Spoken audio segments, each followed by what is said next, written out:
your name. Please say your name and spell it, please. Hi, this is Rick Meitzler. I'll spell the last name, everybody knows Rick, M-E-I-T-Z-L-E-R. Rick, great to have you here. Thank you for being available for the interview. We are here at the annual Tribal Gaming Show. Please tell us more about Novomatic's efforts in the Indian country. Why you're here at NICA?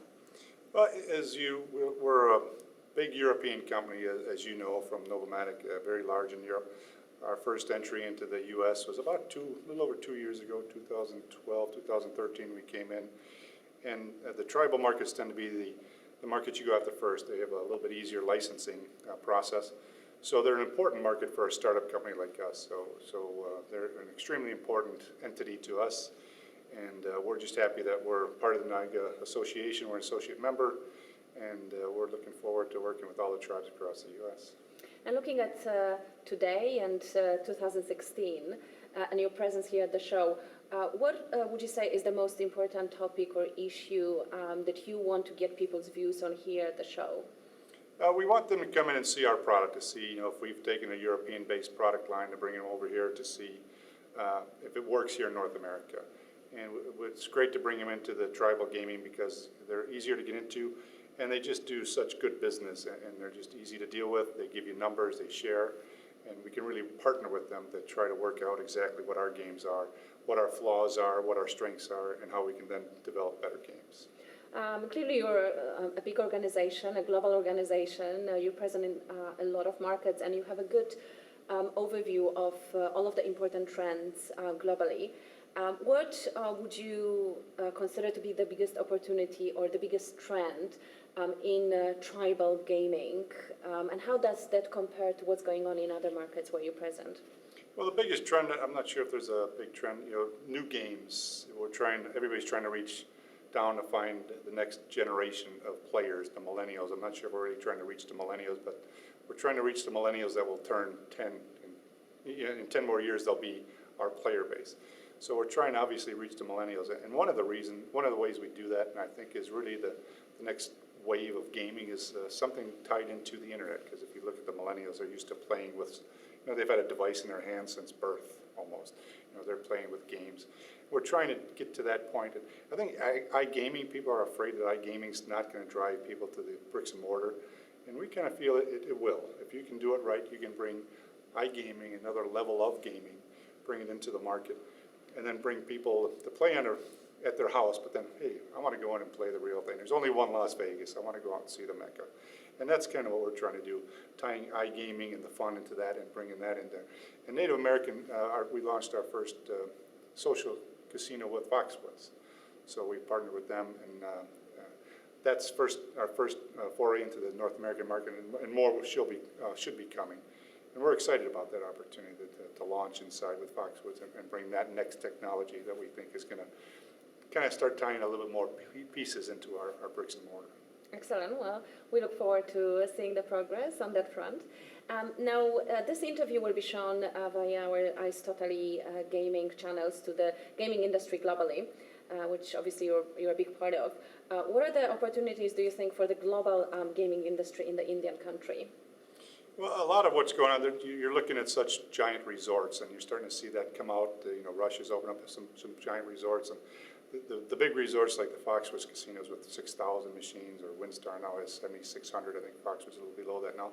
But you're looking at casinos that are going to big resorts and tying in the resort aspect of it to bring people for not only just a gambling experience, but a whole experience of shows and dinner and nice dinners and just dance clubs, things like that, to bring the whole resort aspect of it together. And I think that's one of the things the Native American here in the U.S. does very well, is the big resorts, and you're starting to see that come across globally. And vice versa. Does Indian country actually need the global expertise, and on what specifically? You mentioned internet gaming, which obviously is very well developed in Europe. Is that, do you think, the sort of most important area that tribes can learn about from the global markets? I think the tribes, if you look at the casinos, the Foxwoods, the Pechangas, Mystic Lakes, those big casinos, they're trying to reach global markets, and there's also diverse a base in California is different than you have on the East Coast with Foxwoods and different in the Midwest. So they're all trying to reach that global player and show their wherewithal. Another good example is Seminoles in Florida. They have the Hard Rock brand. That's about as global as you can get. Hard Rock is known in 200 countries. So you're starting to see those type of brands, and these are tribes. You know, here's Seminole, not a small tribe anymore, that in South Florida that has the Hard Rock brand across 200 countries. So they are a global enterprise from Foxwoods going global. Mohegan Sun just bought a casino in Korea. So you're seeing these tribes taking the success here and starting to branch out globally. And iGaming and all that, everything is, you know, we're just a much smaller world now with the internet. What about Novomatic's global ambitions? There's obviously so many opportunities related to opening markets, but not only obviously different trends as well. Where do you see what do you see as the next frontier for gaming to invest in, both geographically and as an industry trend? Well, you're starting to see nations like Korea come on, Russia just came on, Ukraine, and you got a lot of different nations that are all looking for it. If you look inside the U.S. just by itself too, you're seeing a lot more states that realize that they need money. And one of the ways you're starting to see VLT markets, which are very prevalent in Europe, the street market, so to speak, from the Germany, now is coming to Illinois, Pennsylvania, and states like that. You're seeing all that come in, and iGaming internet is the next wave where you can put pretty much everybody in the globe on one website and start working.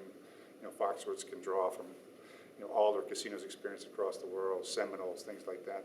So if you look globally, it's just becoming a much smaller world. And from Novomatic's perspective, we're probably arguably the first, maybe second largest company globally. And you know, now we're trying to work out a deal with Ainsworth, which gives us, you know, that Australian and Asian market, which we didn't have this before, and even launch us further here. So from a global perspective, you know, we're not just settling, you know, where we were just a European country, you know, 10 years ago.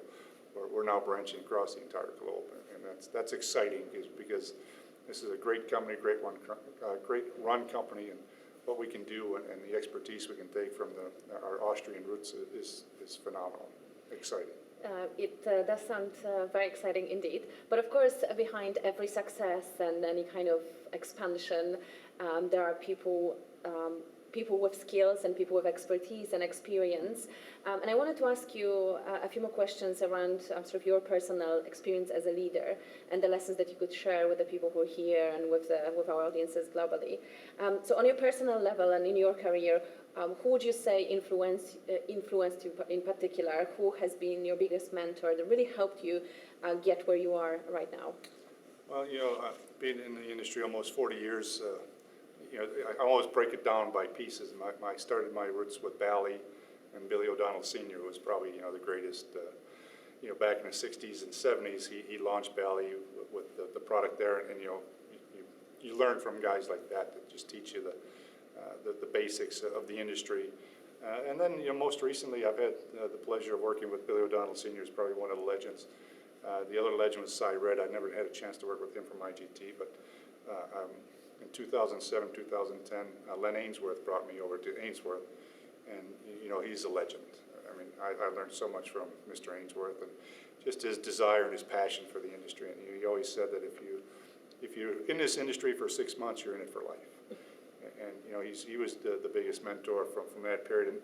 And then I jumped over to Novomatic to come work for Professor Groff. I mean, you know, he's taking over. Lenny's legacy is now pushing over to Professor Groff, where he's just taken a company from a small company in Austria to a global giant. And it's just, again, the same thing he has. He has the passion, the drive. I love his passion for the games and making sure the games and the content. That's what he loves. Every day he's in the office looking at games and playing games and how can we make it better. And just the passion I see in these guys, that's what drives me. And both of them treat their people with total respect. You know, they're out there working for you and they want you to succeed.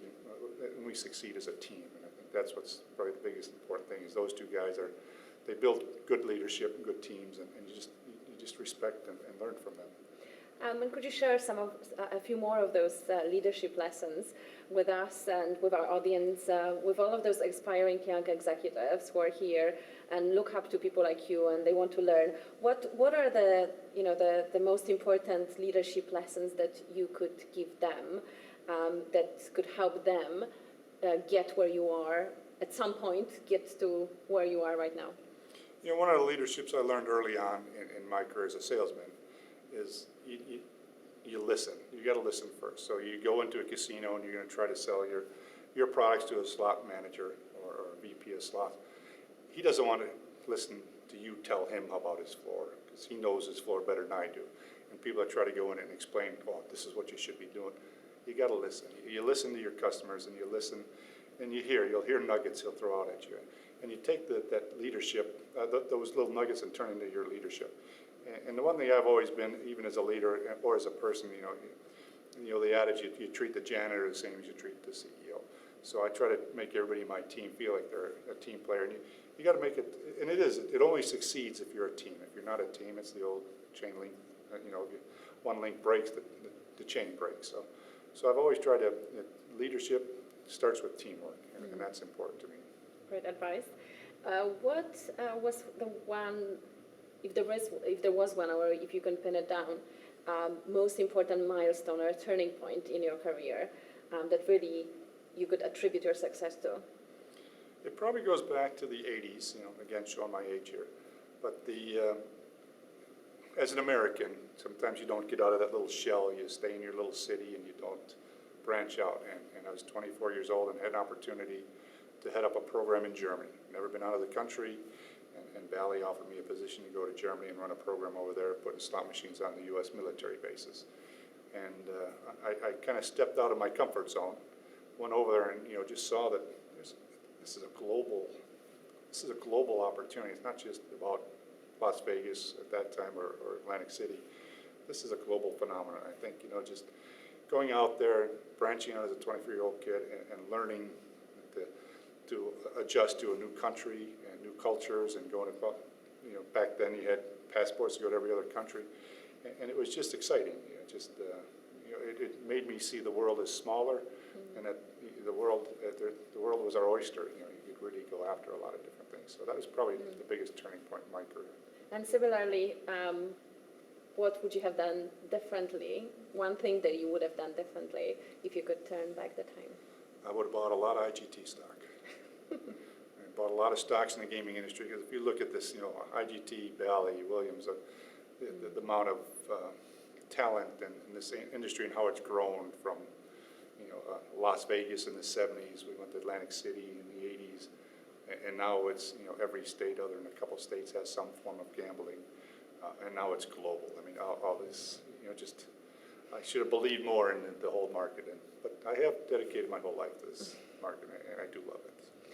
Rick, thank you so much. Once again, all the best for your plans here in the Indian country, in the US, regarding internet gaming, but also globally. And thank you so much for the interview. Okay, thank you. Okay. Thank you. If I may, I just want to get a close-up of your name tag, so we know how to clearly, properly spell it.